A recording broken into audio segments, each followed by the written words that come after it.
Bonjour à tous. Nous allons commencer par prendre refuge, développer l'esprit d'éveil, et puis nous réciterons la prière à manjoucherie.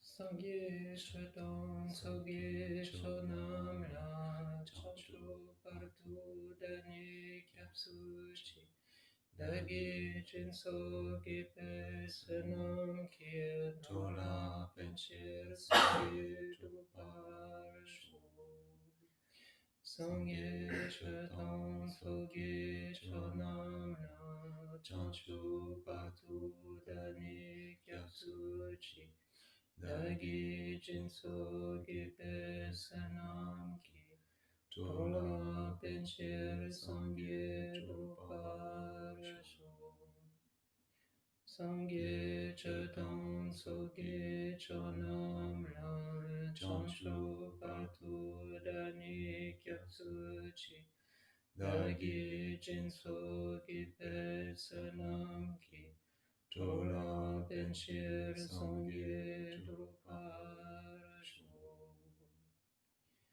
Semshen Tamshe Dewatam Dewe Gyutam Denpai Gyurchik Dungye Tam Dungye Gyutam Delwar Gyurchik Dungye Mepe Dewadam Patam Mindelwar Gyurchik Nyerim Chadong Tonrer Wetanyam Chempura Nepal Gyurchik Chonende Chompe Yona Chaselum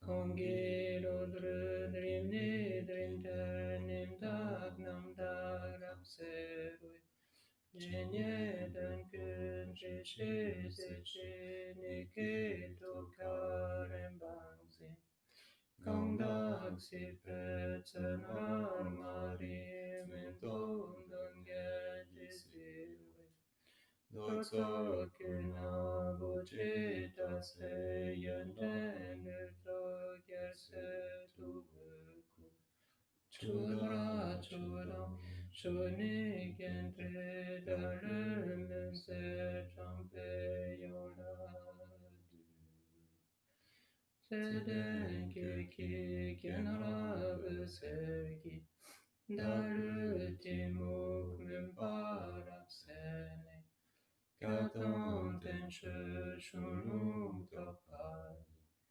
L'autre popé l'envoie tous.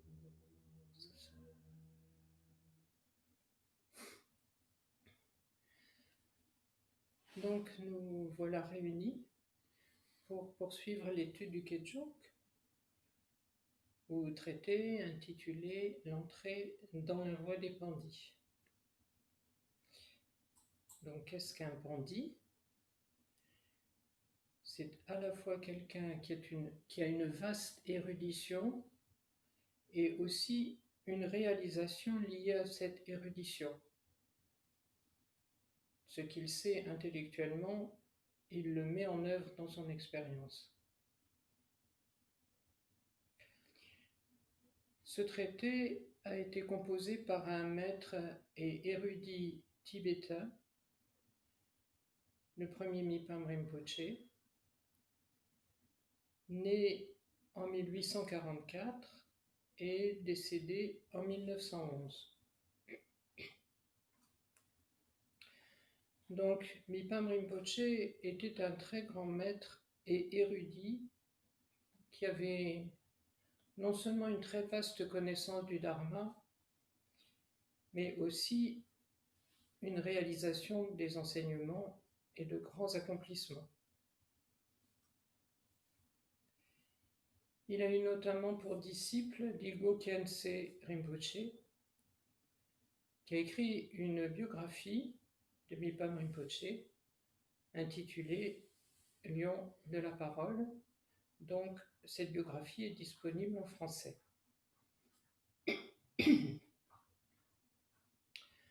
Donc, ce traité présente les connaissances enseignées par le Bouddha Et comme vous le savez, mais on peut en faire le rappel, les connaissances qui viennent des enseignements du Bouddha ont été rassemblées par ses successeurs dans 3 corbeilles. La première corbeille rassemble les enseignements qui présentent l'éthique, la corbeille du Vinaya. Ensuite, les enseignements concernant la méditation sont rassemblés dans la corbeille des sutras. Et les enseignements qui concernent les phénomènes conditionnés et non conditionnés sont rassemblés dans la corbeille de l'Abhidharma.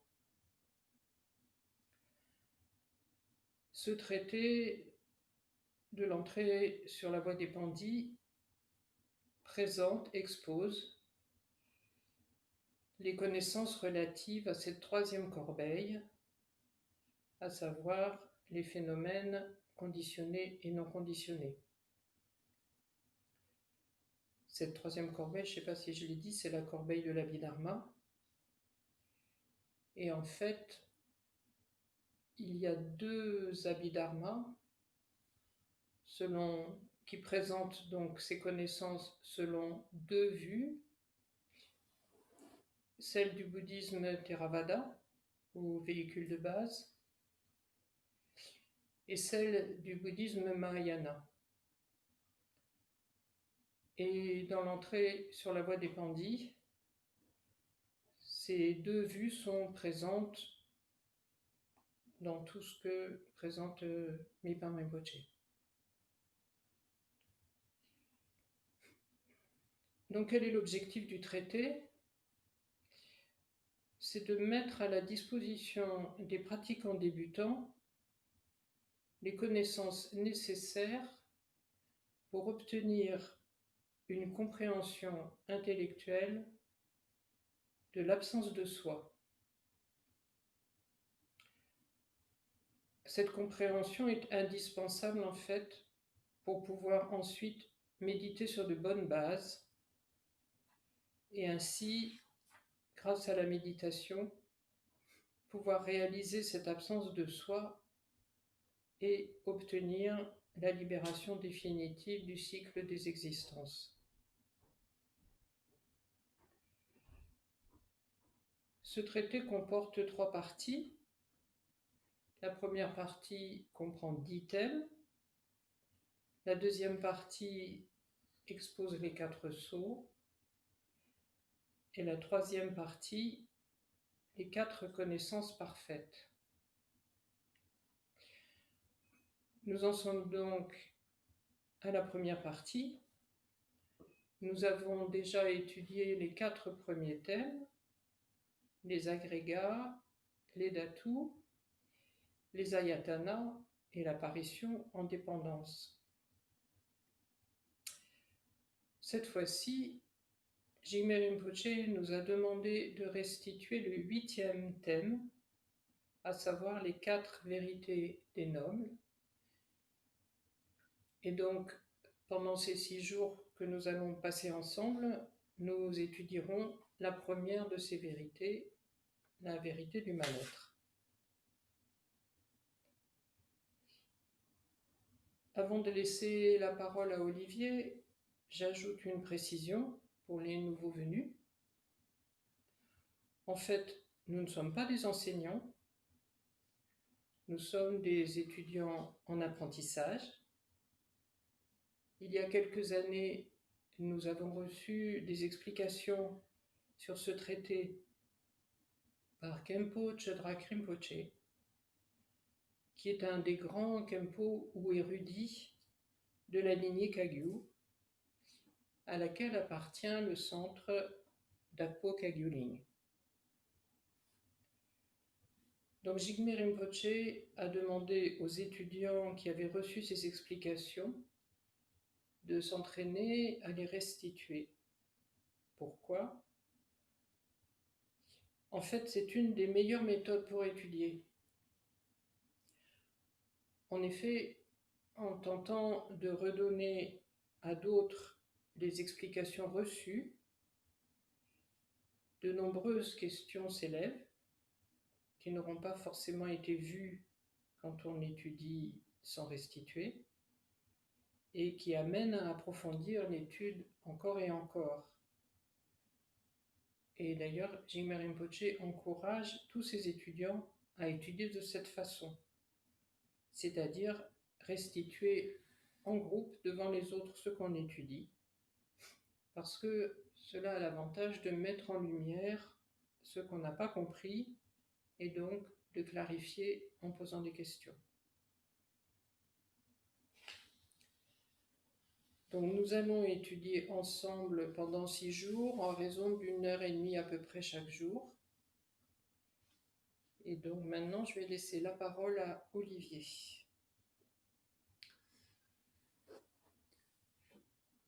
Alors pour structurer notre présentation de ce chapitre, on va utiliser un plan de l'entrée sur la voie des Pandits que Mipa Rinpoche a lui-même composé. Donc ça commence par la présentation résumée du chapitre. Et donc il est dit dans le texte racine, afin que les êtres soient pandits en la vérité, 4 vérités ont été énoncées du point de vue de ce qui est à adopter et à rejeter. La vérité du mal-être, la vérité de l'origine de tout mal-être, la vérité de la cessation et la vérité du chemin. Donc Mipa Rinpoche, au début de la phrase, donne le but du chapitre, qui est donc d'être pandit en la vérité. Alors qu'est-ce que être pandit en la vérité, hein? C'est avoir une connaissance profonde de la vérité, qui est dans ce cadre composé des 4 vérités. Alors pourquoi être pandit en la vérité? Parce que on a différentes façons de s'identifier comme un individu réellement existant, un soi qui expérimente les choses. Et dans ce 8e chapitre, la forme particulière que prend cette idée d'un soi, d'un individu réellement existant, est de croire que ce soi, cet individu, serait emprisonné dans une existence samsarique et qu'il pourrait s'en libérer en obtenant le nirvana. Donc il y a ici encore une fois cette notion du soi, et le soi est vu ici comme étant la base du samsara et du nirvana. Et le remède à cette croyance, ça va être l'enseignement des 4 vérités. Donc, c'est en devenant pandit en les 4 vérités qu'on va pouvoir se débarrasser de cet aspect de la notion du soi. Et c'est donc pour cela que Mipa Rinpoche enseigne ce chapitre des vérités.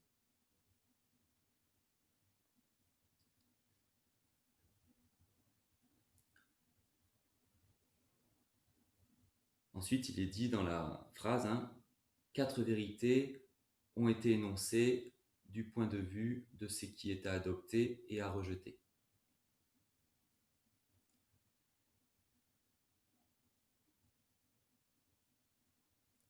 Donc cet enseignement des 4 vérités permet de connaître ce qu'il y a à adopter et ce dont il s'agit de se détourner. Et ces 4 vérités, elles sont présentées 2 par 2. 2 vérités se rapportent au nirvana et 2 vérités se rapportent au samsara.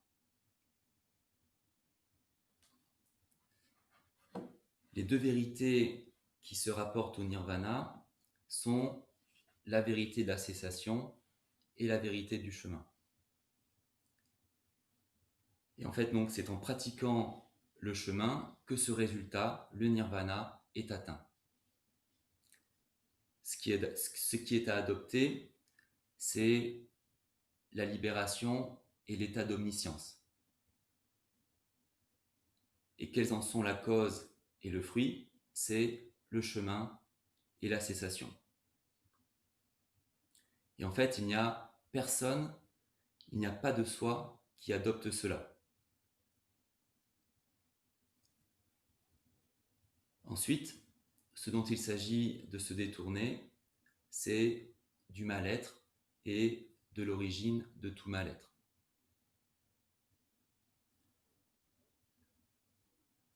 Et la vérité du mal-être et la vérité de l'origine du mal-être sont les deux vérités qui se rapportent au samsara. Et le mal-être et son origine sont à abandonner pour que la libération du samsara soit atteinte. Alors ce qui est important ici, c'est de comprendre qu'il n'y a pas de soi qui aurait créé le samsara, qu'il n'y a pas de Dieu créateur du monde et de ses habitants, qu'il n'y a pas d'individu, d'être réellement présent qui souffrirait dans le samsara. Le samsara n'est en fait que vérité du mal-être et vérité de l'origine du mal-être.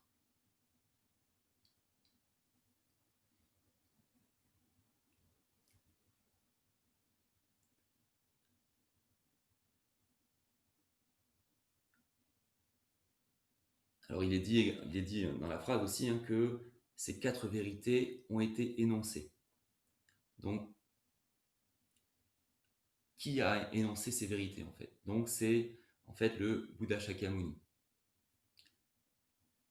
Il faut savoir qu'à 29 ans, le futur Bouddha a compris la futilité de la vie mondaine et qu'il a renoncé à sa vie princière.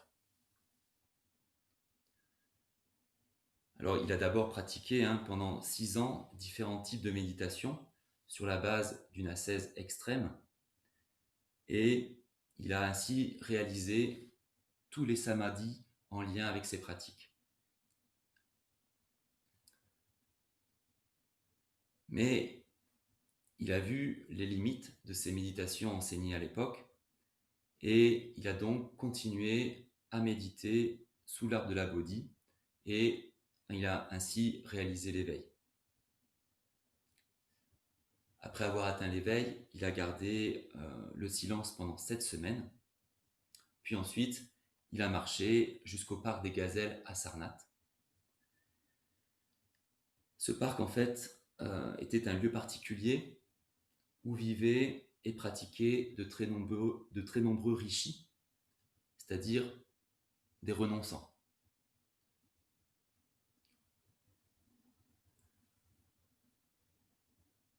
Et au parc des Gazelles, les dieux et les hommes lui ont fait la requête de l'enseignement. Et donc, le Bouddha a tourné la roue du Dharma pour la première fois en enseignant les 4 vérités.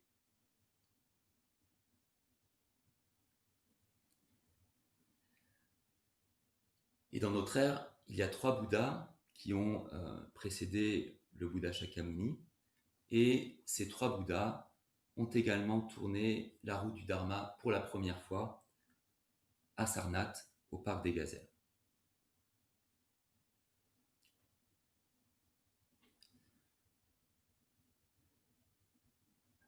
Alors, il faut savoir que les premiers disciples humains du Bouddha étaient ces 5 compagnons d'ascèse qui étaient présents avec lui alors qu'il débutait sa quête spirituelle. Et ces 5 personnes ont atteint l'état d'Arat en entendant cet enseignement sur les vérités.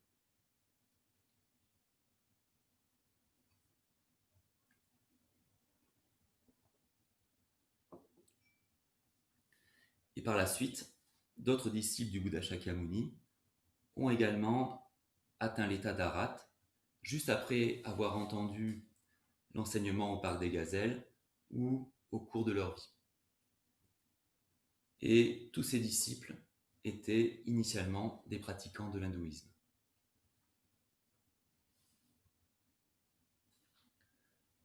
Les quatre vérités constituent donc le premier enseignement donné par le Bouddha. Et cet enseignement est présenté en particulier dans deux sutras. Le sutra qui présente les quatre vérités des nobles, Papa Denshido en tibétain, et le sutra qui présente la roue du Dharma, Chukorkido en tibétain.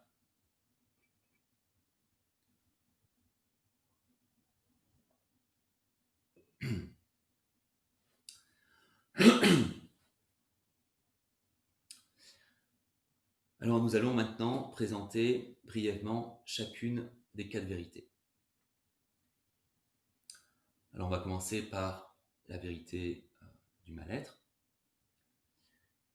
Et dans le sutra des quatre vérités des êtres nobles, le Bouddha a dit « La vérité du mal-être constitue ce qui est à connaître. Il n'y a rien d'autre à connaître. »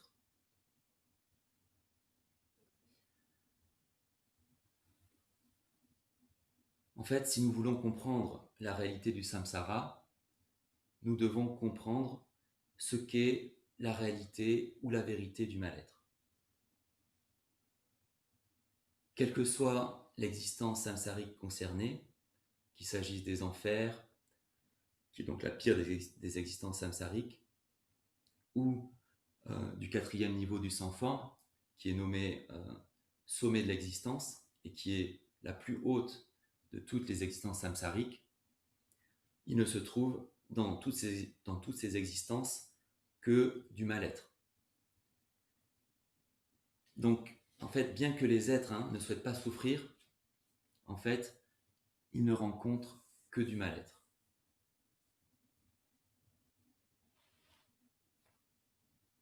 Donc voilà ce qu'est la vérité du mal-être qui est à reconnaître.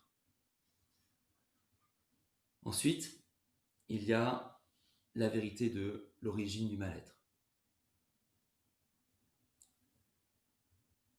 Et dans le sutra des quatre vérités des êtres nobles, le Bouddha a dit « La vérité de l'origine constitue ce qui est à abandonner. Il n'y a rien d'autre à abandonner. » Donc, quand on a compris la première vérité, et que donc on a compris que les existences samsariques, quelles qu'elles soient, ne sont rien d'autre que du mal-être, quand on a vraiment reconnu ce fait, il faut alors trouver l'origine de ce mal-être et l'abandonner. Et l'origine du mal-être est double. C'est les obscurcissements affligeants et les actions effectuées sur cette base. Donc voilà ce qu'est la vérité de l'origine du mal-être qui est donc à abandonner. Ensuite, il y a la vérité du chemin.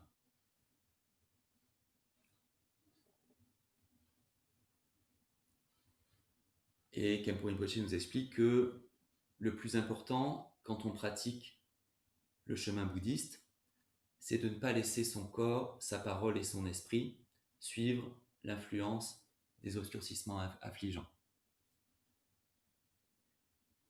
Et grâce à cela, on va pouvoir, dans une certaine mesure, éviter de nous engager dans des actions basées sur ces états.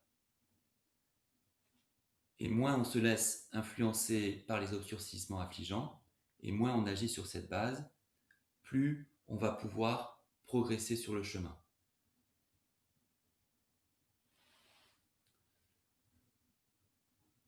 Et dans le sutra des quatre vérités des êtres nobles, le Bouddha a dit « La vérité du chemin constitue ce qui est à pratiquer. Il n'y a rien d'autre à pratiquer. »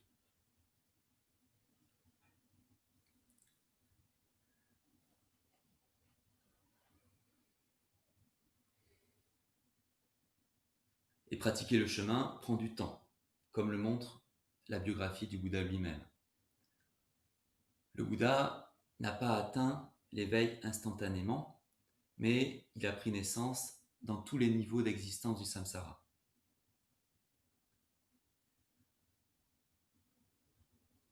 Mais même dans toutes ces existences, même dans celles où de très grands mal-êtres sont expérimentés, le futur Bouddha a cultivé l'amour et la compassion dans une certaine mesure. Et grâce à cela, il a pu reprendre naissance en tant qu'humain ou en tant que Dieu, ce qui lui a permis de continuer à progresser vers l'éveil.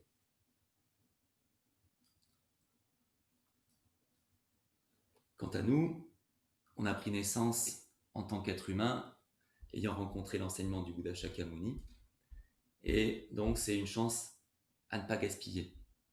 Il s'agit de faire tout ce qu'on peut pour progresser sur le chemin.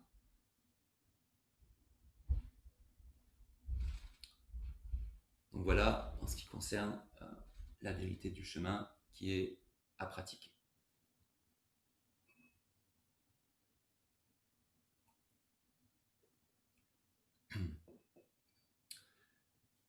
Enfin, il y a la vérité de la cessation.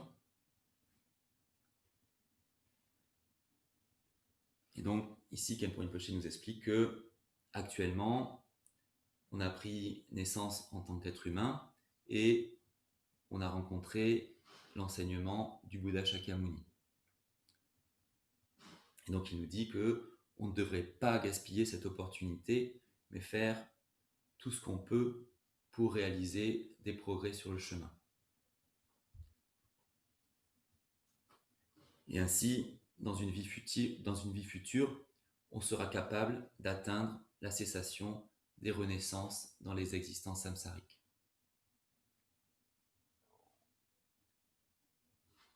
Et dans le sutra des 4 vérités des êtres nobles, le Bouddha a dit « La vérité de la cessation constitue ce qui est à accomplir. Il n'y a rien d'autre à accomplir. » Donc voilà en ce qui concerne la vérité de la cessation qui est à accomplir. Donc pour finir, il faut savoir que ces 4 vérités des nobles sont la base de l'enseignement du Bouddha Shakyamuni. Et c'est le cas pour toutes les écoles des pensées bouddhistes, depuis les écoles du véhicule fondamental jusqu'aux écoles du véhicule des mantras secrets. Et voilà, je passe la parole à Rosaine. Donc, après cette présentation résumée des 4 vérités, nous allons rentrer dans l'explication détaillée de la vérité du mal-être. Et nous allons commencer par l'explication des mondes, réceptacles et contenus impurs, qui sont le support fondamental du mal-être. Nous avons d'abord une présentation résumée et nous aurons ensuite une présentation détaillée. Le texte racine dit ceci. La vérité du mal-être fait référence au monde impur, réceptacle et contenu, c'est-à-dire à tous les aspects résultants associés aux facteurs de chute apparus par le pouvoir des actions et des obscurcissements affligeants. Obscurcissement affligeant, ça peut aussi être traduit par émotion affligeante ou affliction. En sanskrit, c'est klesha.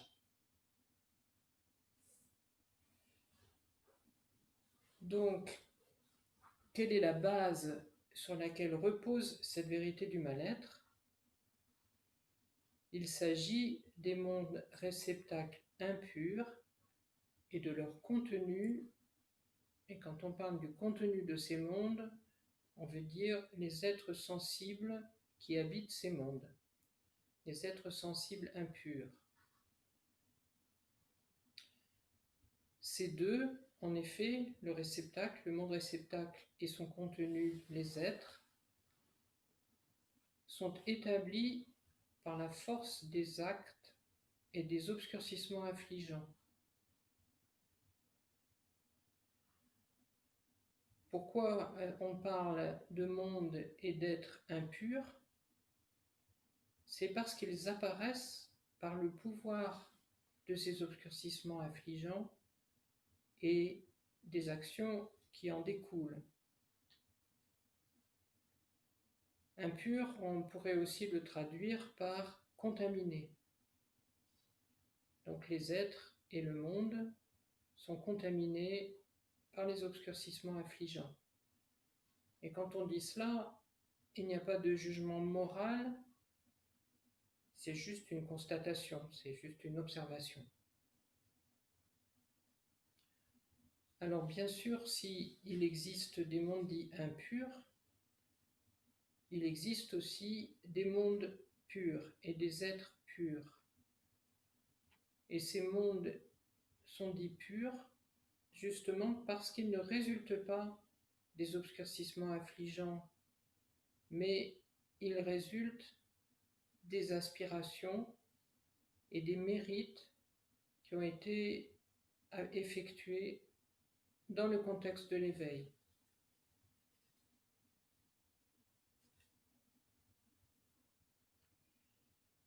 Ensuite vient une explication détaillée du monde réceptacle ou des mondes réceptacles ou naître. Donc c'est plus une présentation des lieux en fait.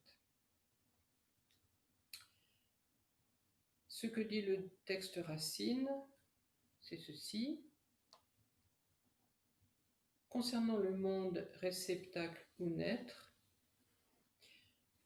la base inférieure, composée des mandalas de vent, d'eau et de terre, les 4 continents, les 8 sous-continents, l'enceinte de montagnes de fer avec l'océan salé, le mont Mérou, les 7 chaînes de montagnes, les 7 mers, les séjours divins des 6 classes de dieux du domaine du désir et des dieux des 4 dhyānas, c'est-à-dire les bases inférieures, les habitations, etc., jusque dans le ciel, sont appelés mondes réceptacles, car il s'agit de réceptacles où demeurent les êtres.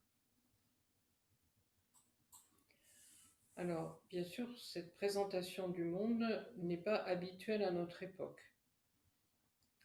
Et donc, il faut bien comprendre que quand le Bouddha Shakyamuni a décrit les mondes impurs avec tous leurs divers aspects, il l'a fait en conformité avec les connaissances que les êtres de cette époque avaient.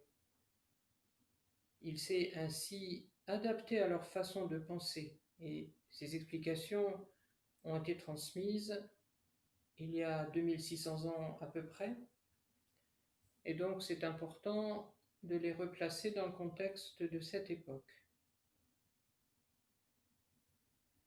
Aujourd'hui, certaines personnes pourraient douter bien sûr de l'authenticité de la description du monde donnée par le Bouddha, puisque aujourd'hui on se représente le monde, la Terre en tout cas, comme étant ronde. Donc à l'époque, les êtres se représentaient le monde comme étant plat, et le Bouddha s'est donc adapté à cette représentation de son époque. Khenpo Chodrak, dans la présentation des vérités dans le cadre de l'université d'été en juillet 2011, a précisé qu'il y avait en fait de nombreuses descriptions de la forme de l'univers qu'on pouvait trouver dans un sutra intitulé Brahma avec un état d'esprit remarquable. En fait, dans ce sutra, le Bouddha expose 64 façons différentes de se représenter le monde.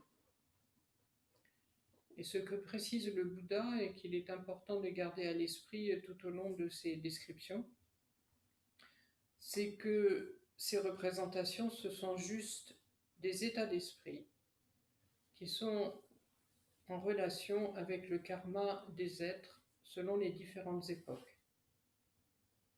Et donc la façon dont on perçoit le monde extérieur, ses formes, ses couleurs, etc., peut varier en fonction du karma. Et ce qui est important aussi à retenir, à comprendre, c'est qu'en fait, pour le Bouddha, ce n'est pas la forme du monde, ce n'est pas ça le point important.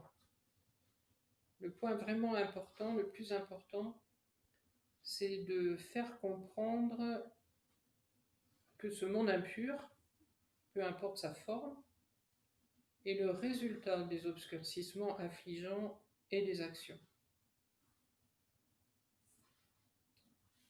Donc dans ce traité, l'entrée dans la voie des pandits, la description de la forme de ces mondes réceptacles se base sur la description exposée dans l'Abhidharmakosha. L'Abhidharmakosha, c'est donc ce qui expose le point de vue du bouddhisme Theravada. Donc, dans l'Abhidharmakosha, le monde est formé d'une montagne centrale, entourée par 4 continents. Chacun des continents étant flanqué de 2 sous-continents. Donc nous n'allons pas rentrer dans une description de ces mondes de façon méticuleuse et nous nous focaliserons davantage par la suite sur les êtres sensibles qui peuplent ces mondes. En effet, quelle que soit la forme du monde, en fait, quelle que soit la façon dont on se le représente, le fait est qu'il constitue une base pour le mal-être éprouvé par les habitants de ces mondes-là.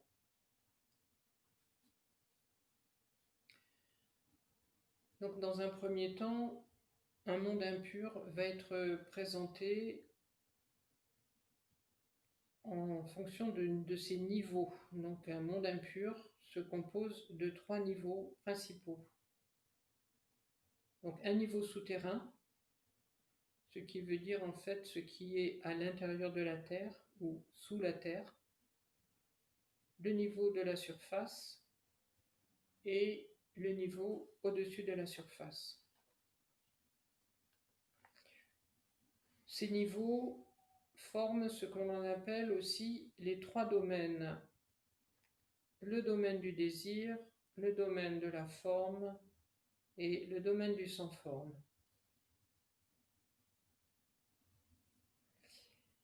Les niveaux souterrains et de surface appartiennent au domaine du désir et sur tous ces niveaux, on va trouver plusieurs types d'existence. Nous allons donc commencer par le niveau sous la terre. Donc le texte racine dit « Ainsi, les prétas et les êtres des enfers se trouvent sous terre dans le mandala de terre. » Donc le niveau souterrain abrite les mondes des enfers de la plupart des prétas, ainsi que certains animaux. En fait, il s'agit des animaux qui vivent dans les fonds marins. Dans le niveau souterrain, le monde des enfers se situe au niveau le plus profond, et ce monde infernal se répartit en 2 aspects. Celui où les êtres éprouvent le mal-être d'une chaleur inimaginable et celui où les êtres éprouvent un froid extrême. Et des explications plus détaillées seront données demain à propos de tous ces mondes. Donc après le monde des enfers vient le monde des prétas. Et tout comme le monde des enfers, le monde des prétas prend son origine dans l'esprit des êtres lorsqu'il est confus et empreint de non-vertu.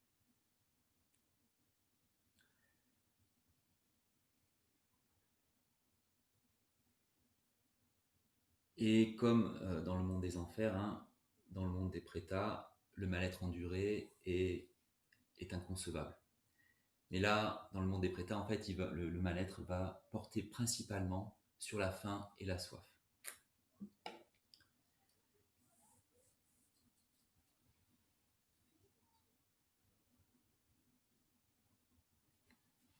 Et comme les êtres humains, les prétas sont dotés d'un esprit qui manifeste la confusion, mais dans ce monde des prétas, le degré de confusion est extrêmement élevé. Quant à l'espérance de vie des prétas, elle est beaucoup plus longue que celle des humains. Certains êtres n'ont rien à manger et souffrent atrocement de la faim pendant des centaines d'années. Alors pour nous, il est déjà difficile de ne pas manger pendant 3 jours. Alors, pendant des centaines d'années, ça doit vraiment être atroce.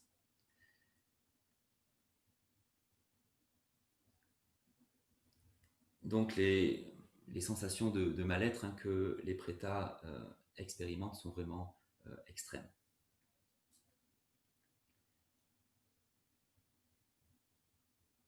Et ils expérimentent le même mal-être en lien avec la soif.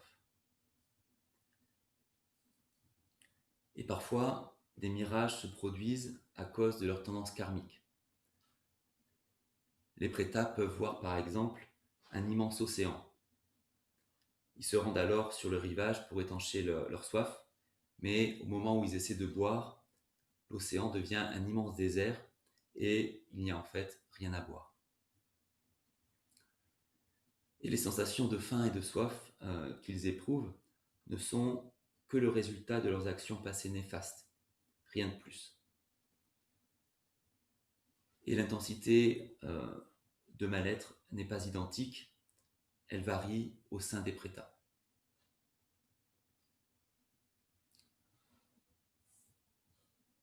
Alors on peut se demander quel est l'obscurcissement affligeant principal qui est à l'origine de ce monde. En fait, l'obscurcissement affligeant principal à l'origine de ce monde, c'est un haut degré d'attachement. Et dans la pratique de Chenrezig, il y a une prière qui dit « Sous l'emprise de l'avarice, nous prenons naissance dans le monde des prétas. » Alors, d'où provient l'avarice ? Elle provient d'un esprit attaché. Et suivant le degré d'attachement qui a causé cette renaissance, l'espérance de vie des prétas varie. Et en fait, elle peut atteindre un kalpa entier.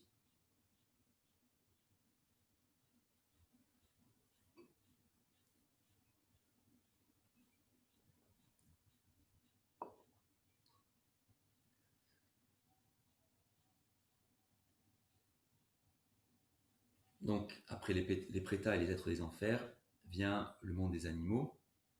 Et le texte Racine dit « Les animaux des profondeurs marines demeurent dans le grand océan, etc.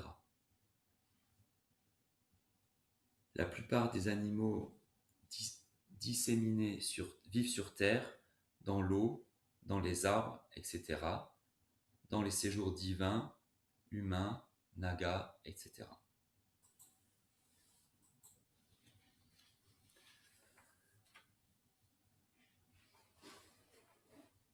Donc vient ensuite le monde des animaux.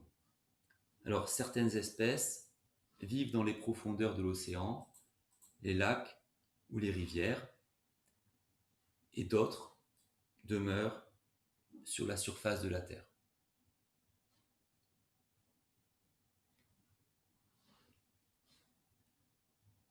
Ensuite, le texte Racine dit « Les êtres des enfers éphémères, ainsi que les prétas qui évoluent dans l'espace, n'habitent pas non plus un lieu déterminé.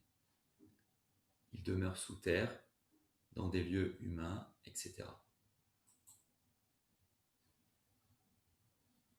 Donc à ce sujet, Khenpo Rinpoche a juste expliqué que certains prétas vivent dans les mondes humains, même si nous ne les percevons pas.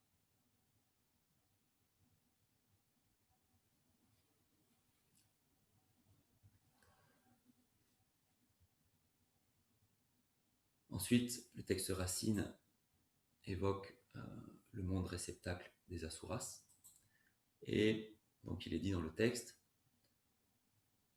les asuras vivent dans des cavités du mont Meru, et ce, jusqu'à la base d'or.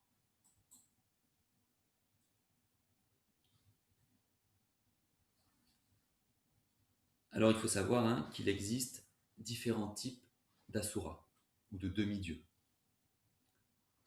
Asura étant le terme sanskrit qui est parfois traduit par demi-dieu. Donc une catégorisation traditionnelle des asuras fait état de 4 espèces. Mais en fait, chacune de ces espèces, comprend plusieurs millions de sous-espèces. Et en fait, il existe de grandes différences de conditions de vie au niveau de ces différentes sous-espèces. Et il faut savoir que les conditions de vie des asuras, en termes de longévité et de richesse, sont plutôt bonnes. Elles sont en fait comparables à celles des dieux.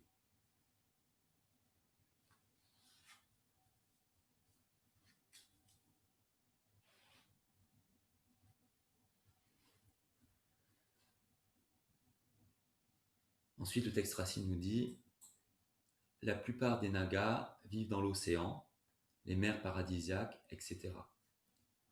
Ces lieux sous terre sont appelés mondes souterrains. »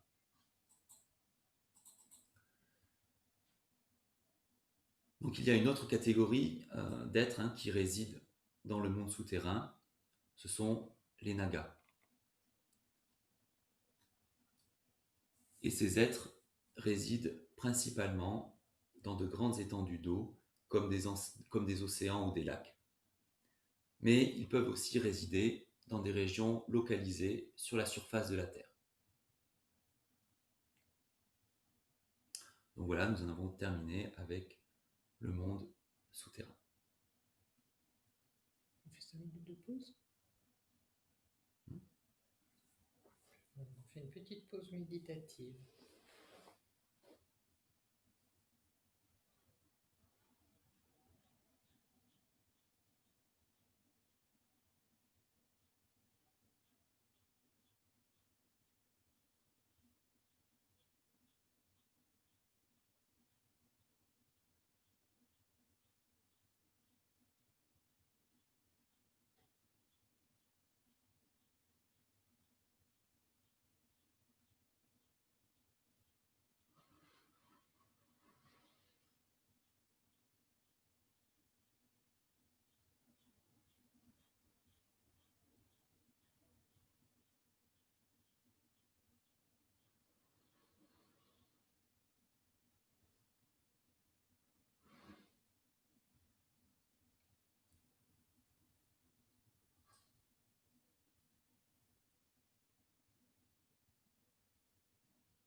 Donc, maintenant, nous allons voir ce qui se passe, ou de quoi est constituée la surface de la Terre.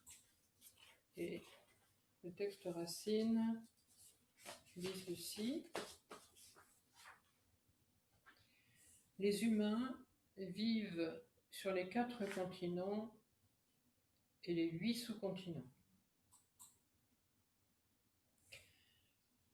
Donc le monde des humains est réparti sur 4 continents, chacun des continents ayant 2 sous-continents.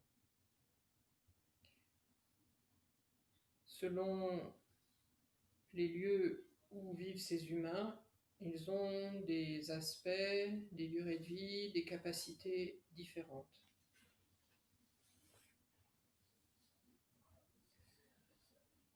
Donc bien sûr, on voit bien que la surface de la Terre, avec ses habitants, est présentée selon la cosmologie du temps du Bouddha.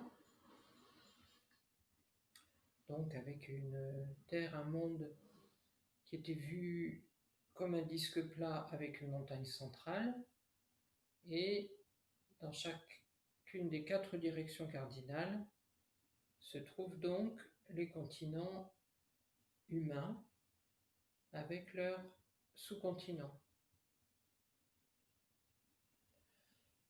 Alors à l'est du mont Meru, on va trouver le continent de l'Est, donc, qui s'appelle Lukpakpo, ce qui veut dire corps majestueux. Les êtres humains de ce continent sont beaucoup plus grands que nous. Ils ont de meilleures conditions que les nôtres et ils ont tous les mêmes conditions, les mêmes circonstances. Leur durée de vie est définie. Ils vivent 250 ans, tout le monde vit 250 ans, il n'y a pas de variation. Au sud, donc, nous avons le continent du Sud, et celui-là, c'est le continent sur lequel nous habitons. Et il est appelé Jambudvipa, ou la traduction c'est Jambosier. Et donc on voit bien que sur notre continent, les durées de vie des humains sont variables, les circonstances de bonheur ou de mal-être sont également variables. Donc certains êtres humains ont de très bonnes conditions, d'autres ont de moins bonnes conditions ou de mauvaises conditions. Et la durée de vie sur notre continent est également variable. Elle n'est pas définie comme c'est le cas sur les autres continents. Donc la durée de vie sur notre continent est au plus de 100 ans, avec quelques exceptions, parce qu'il y a certains êtres humains qui vivent un peu plus longtemps et qui peuvent rester, se maintenir en bonne santé, même un peu au-delà de 100 ans. En fait, on peut se demander pourquoi tout le monde ne vit pas 100 ans sur notre continent, mais c'est parce qu'en fait, sur notre continent, on rencontre de nombreuses circonstances, on peut rencontrer de nombreuses circonstances qui raccourcissent la vie des individus. Et ces circonstances ne se trouvent pas sur les autres continents. Donc ce qui fait en fait que un être humain sur notre continent peut vivre jusqu'à 100 ans, voire un peu au-delà, c'est du fait de la force du mérite accumulé. Et ce mérite peut avoir été accumulé dans cette vie-ci, mais aussi dans les vies précédentes. Ensuite, nous avons le continent de l'Ouest, Balamche, qui se traduit par vache d'abondance, et donc ces deux sous-continents. Et là, la durée de vie des humains y est définie, elle dure 500 ans. Donc tous les humains de ce continent vivent 500 ans et ils ont de très bonnes conditions de richesse, de prospérité. Puis nous avons le continent du Nord, Draminienne ou Dissonance, et ces deux sous-continents. La durée de vie est définie également sur ces continents, elle est plus longue, elle dure 1000 ans. Il y a d'excellentes conditions de bonheur et de prospérité. Et les êtres humains sur ce continent ne s'engagent pas dans les actes non vertueux, sauf le bavardage. Donc la seule des 10 actions non vertueuses qu'ils font, c'est le bavardage, dans laquelle ils s'engagent, donc c'est le bavardage. Donc sur ce continent, en fait, tout le monde obtient ce dont il a besoin, et même plus, sans effort particulier. Et donc, ils ne se disputent pas au sujet des richesses. Il n'y a pas de conflit, ils sont contents de leurs conditions. Donc voilà, nous avons fini avec le monde des humains et nous sommes toujours à la surface de la Terre. Donc, en ce qui concerne le monde réceptacle ou naître, nous arrivons maintenant à la présentation du monde réceptacle des dieux. Et le monde des dieux est divisé en deux catégories. Il y a d'abord les dieux du domaine du désir et ensuite les dieux au-delà du domaine du désir. Et dans la première catégorie, les dieux du domaine du désir, il y a deux sous-catégories.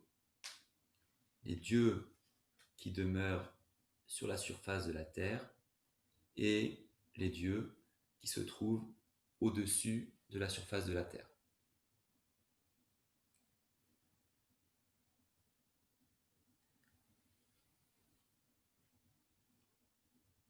Et parmi les dieux qui demeurent sur terre, on trouve deux types de dieux. Et parmi ceux qui se trouvent au-dessus de la surface de la terre, on trouve 4 types de dieux.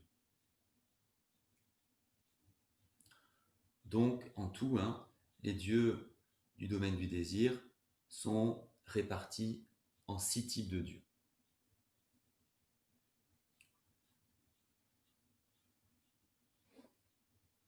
Alors, pour mieux visualiser où se situent les dieux qui vivent sur la surface de la Terre, il faut revenir à la description du monde selon l'Abhidharma-Kosha. Donc, comme on l'a vu un petit peu auparavant, selon l'Abhidharma-Kosha et la cosmologie indienne, il est dit donc qu'il y a un disque plat, une montagne centrale et des continents dans les 4 directions cardinales. Alors la montagne centrale, le mont Meru, est entourée d'un grand océan, puis de 7 très hautes chaînes de montagnes. Et entre chaque chaîne de montagnes, il y a des grands océans. Et la première des chaînes de montagnes qui entourent la montagne centrale est la plus haute.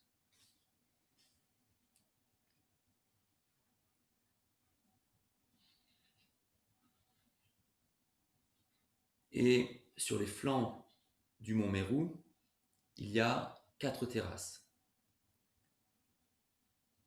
Et la première des terrasses sur le mont Meru se situe à la même altitude que le sommet de la première chaîne de montagnes qui entourent le mont Méru.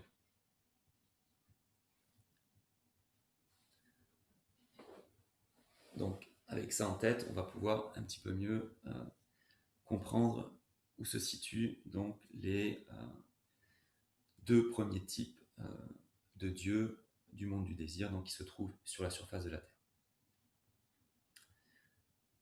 Alors, il est dit dans le texte,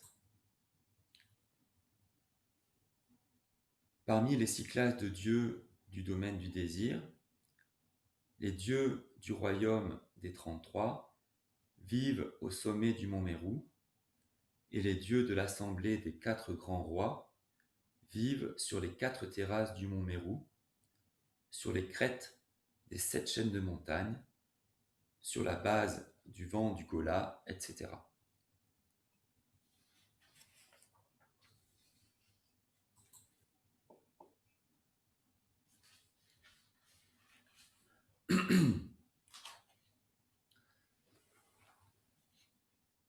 Donc, dans cette phrase, Mipa Rinpoche évoque d'abord les dieux du royaume des 33.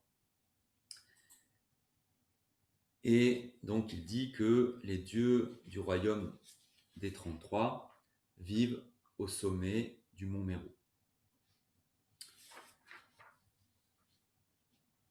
Et selon les écrits de l'Abhidharma, le sommet du mont Méru est plat.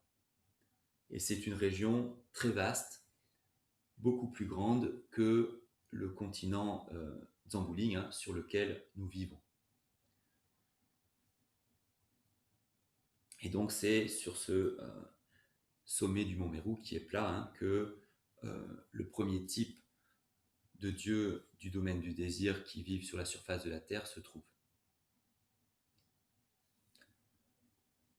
Et ces dieux vivent dans les royaumes gouvernés par 33 dieux rois.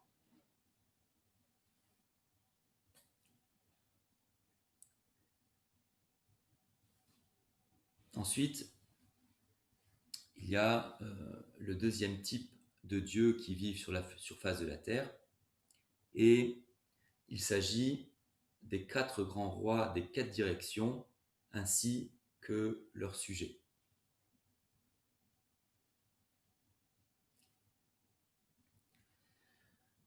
Ces dieux, ils se trouvent sur les 4 terrasses du mont Méru, et ils sont également présents au sommet des chaînes de montagnes qui entourent le mont Méru.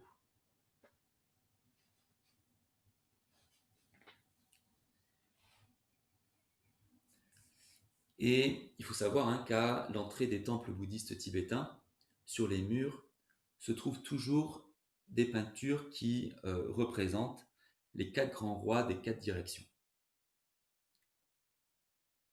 Pourquoi cela ? Parce que, en fait, les 4 grands rois sont des disciples du Bouddha Shakyamuni. Ils ont pris refuge, ils ont pris les vœux de laïque auprès de lui, et ils ont généré la bodhicitta en sa présence. Ces quatre grands rois sont des disciples personnels du Bouddha Shakyamuni, et ils se sont engagés à protéger et à servir son enseignement.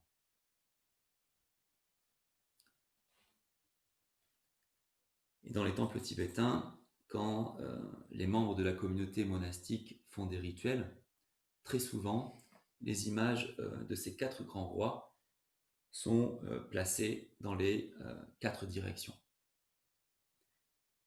Et il y a notamment un rituel où les pratiquants supplient les grands rois et leur rappellent leur engagement à protéger et à sauvegarder le Dharma et à aider les pratiquants à dissiper les obstacles.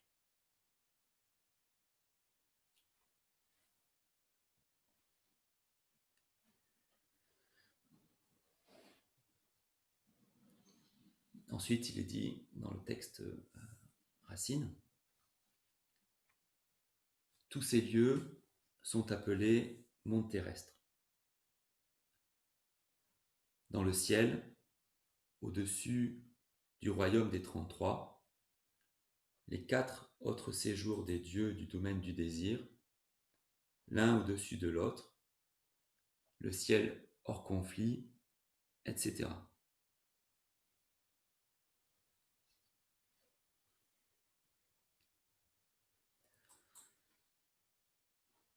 Donc nous sommes toujours dans la présentation des mondes réceptacles où prendre naissance. Et nous avons vu les 2 premiers niveaux, les mondes sous terre et sur la terre. Et nous arrivons maintenant au 3e niveau, les mondes situés au-dessus du sommet du mont Meru dans le ciel. Là résident les 4 niveaux de Dieu du domaine du désir, qui donc demeurent au-dessus de la surface de la Terre. Donc on a vu les 2 premiers types de dieux du monde du désir qui demeurent sur la Terre. C'était donc les dieux du royaume des 33 et les dieux de l'assemblée des 4 grands rois. Donc avec cette présentation, on a fini la présentation du monde réceptacle sur Terre. Donc maintenant, on arrive à la description du monde réceptacle au-dessus de la surface de la Terre. Et ça commence donc avec les 4 autres types de dieux du monde du désir, ceux qui donc demeurent dans le ciel.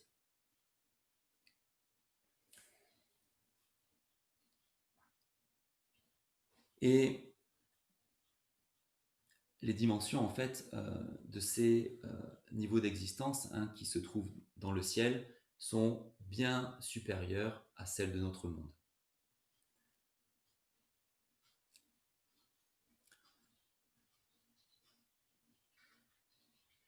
Donc le premier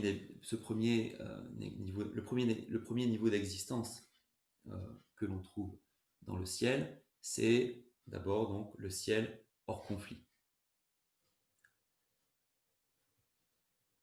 Alors il est nommé ciel hors conflit car en fait les dieux de ces niveaux n'ont plus à subir les attaques des asuras qui habitent les cavités du mont Meru sous la terre et qui sont envieux des domaines des dieux.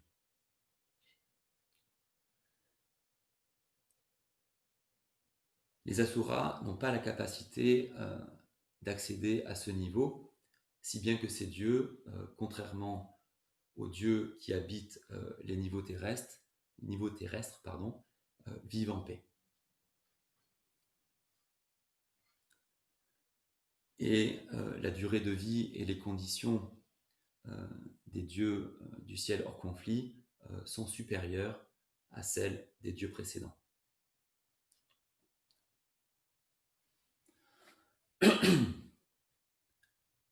Vient ensuite donc le niveau d'existence qui est appelé Tushita. Et ce niveau d'existence comprend 2 lieux. Le premier lieu est peuplé de dieux ordinaires et le deuxième lieu est gouverné par Maitreya, le futur Bouddha, et il est peuplé de tous les disciples de Maitreya, qui sont tous des pratiquants du Mahayana.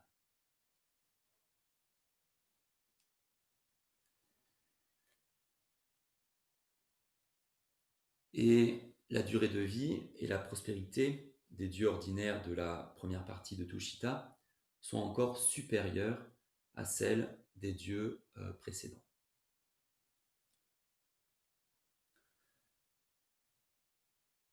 Et en ce qui concerne la seconde partie de Tushita, il faut savoir que les disciples de Maitreya, qui donc habitent cette seconde partie, sont tous des bodhisattvas. Et parmi les causes qui permettent de renaître qui permettent de renaître à Tushita, il y a le fait d'avoir pratiqué de façon vaste des chemins d'aspiration spécifiques, ou encore d'avoir étudié l'un des traités transmis directement à Asanga par Maitreya, d'y avoir réfléchi et de l'avoir médité.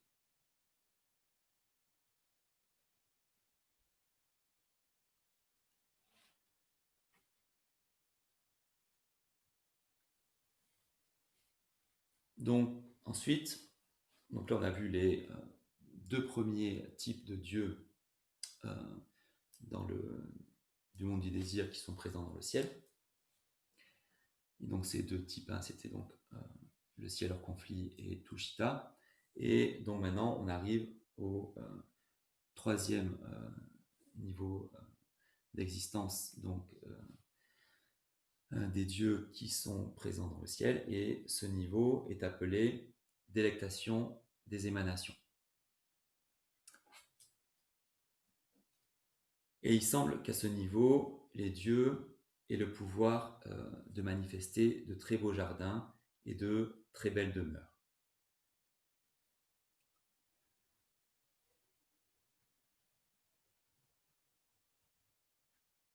Ensuite, donc, il y a le quatrième niveau de Dieu du monde des désirs présents dans le ciel.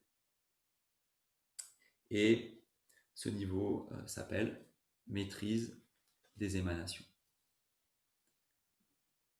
Et les dieux du niveau maîtrise des ce niveau s'appelle maîtrise des émanations d'autrui.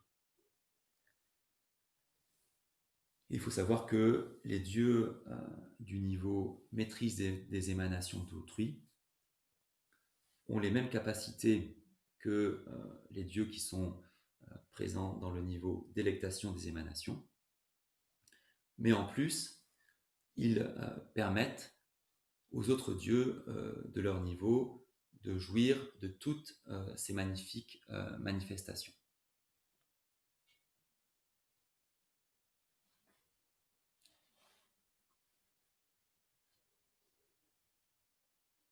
Ensuite, le texte nous dit: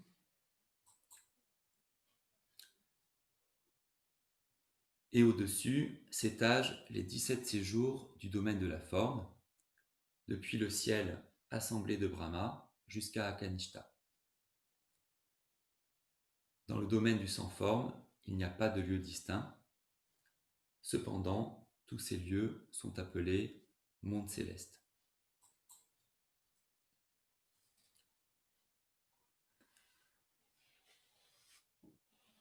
Donc là, il est fait référence aux dieux qui sont au-delà du domaine du désir, c'est-à-dire aux dieux qui habitent le domaine de la forme et le domaine du sans forme.